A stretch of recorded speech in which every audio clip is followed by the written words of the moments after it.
What's going on, guys? Welcome back to the channel. We're going to be putting some new wheels on the Wagon. Predictions are they're going to be too big, and not in the sense that they're not going to clear. I just think they're going to look too big. They are 15s, but I think they're going to be too big.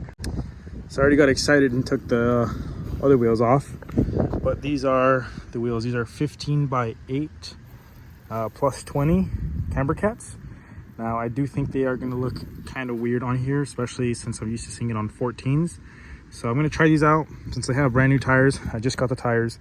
Got some super cheap tires from a warehouse sale that they had going on, and figured I'd throw them on. These are drift spare wheels, so they are a little rough, but that's fine. Just going to throw them on and see how it looks. If I don't like it, then I'll just rock them for a little bit, use up the tires, and then I'll get some 14s, which I think regardless of if I like these or not, I'm still going to get some 14s. My ideal plan and setup, the way I want this car to be, is I want it on some SSR Mark IIIs, probably like a 14 by 9 with a pretty aggressive offset.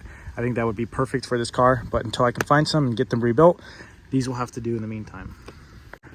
This is currently the rear suspension setup. This is how I got the car, but it's a stock spring that's been cut and it's just kind of wedged up in there. So that's pretty much all the spring I have, which is not much. This thing pretty much is bottomed out 24/7.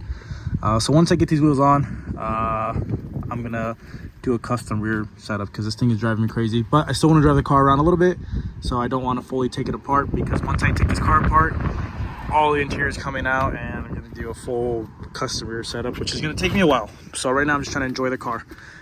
These fenders did get a little bit, or these quarter panels I should say, got a little bit messed up from one of the previous owners. I believe he was running 15 by 10s, and the wheel actually made contact, so I kind of folded this in. This one's not so bad, but the other side is pretty bad. So I'm gonna try and hammer that back out, because I feel like it's gonna rub with these on, since I'm gonna be throwing a 1-inch spacer on there.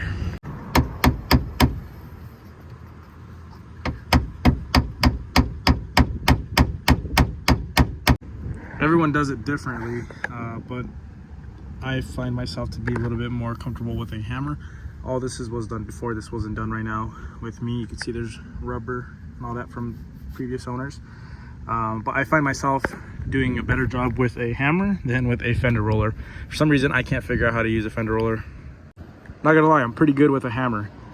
I've done a couple of friends, and I've done all my cars with a hammer, and you can see that little pull in the 240 on the quarter panel. That was done with a hammer, and there's no bacon effect or none of that.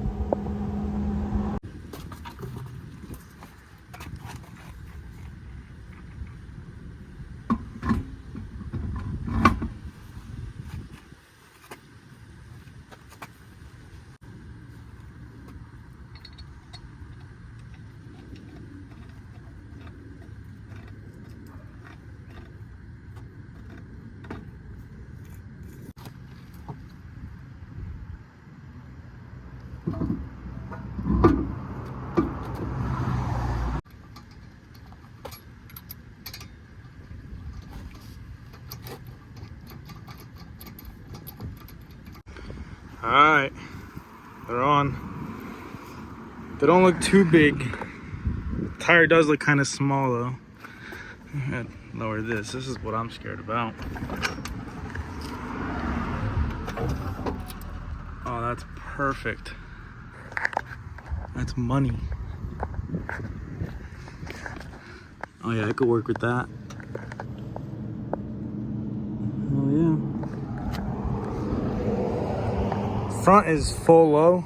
It literally will not go lower. So I'm gonna have to do some custom stuff to get these to go lower. The front I was always not a fan of. I don't like that you can see the tread. So if I can get it to drop about 1 inch, I think that would be more than plenty. Just to the point where it doesn't rub. I don't know, it kind of gives me Hot Boy vibes, and I don't like it. I like the Hot Boy style, but that's more for a drift car, not an old school wagon, I feel like. I do like this rear fitment though. The no camber looks good. And for anyone wondering why don't I just camber it in, Wagons come with a solid axle and they're like a truck.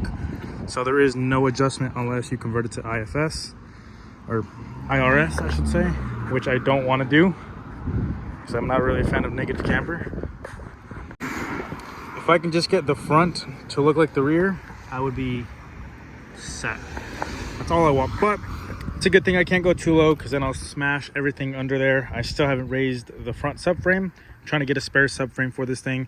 That way I can modify the other one and just swap them out rather than take this one apart, modify it, and then put it back in. So if anyone has a X7 subframe or a GX70 subframe, preferably right-hand drive, that would be better. That way I don't have to modify it even more. Let me know. Hit me up on Instagram. I have it down in the description. But yeah, once I do that, I'll be able to tuck the frame rails and we'll be able to get this thing looking super low and super nice. Now we just got to do the other side. Real quick though, I do think this is going to work. I do think it's going to rub, but I think it's going to be one of those let's just let it self-clearance type of rubs, if you know what I mean. Because that's not, I would say it's pretty good. It's not like crazy. Like, don't get me wrong, it is pretty crazy, but not enough to where we're gonna blow this tire off. I honestly think the back is perfect. The front is just really bugging me. If it was like 1 inch lower, I think it'd be perfect.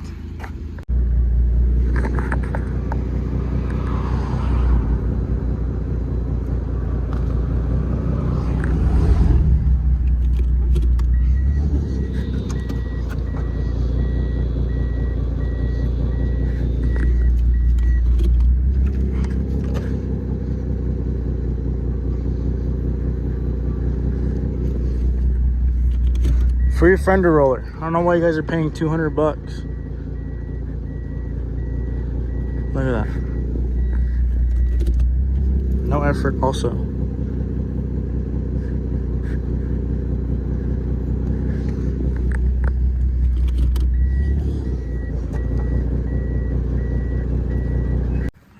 Alright, well I drove the car a little bit. Took it for about a 20-minute drive and this is all that happened. Just a slight rubbing. I know it looks like a lot, but it really is not a lot. Yeah, there's rubber all over the car. Yeah, so I'm gonna pull the car into the driveway right now and pull the quarter panels out just to the point where they don't rub. But I want it to not be all flared out and stupid looking, so I'm gonna try to keep it as tight as possible. But yeah, we did self-clearance the tire a little bit already.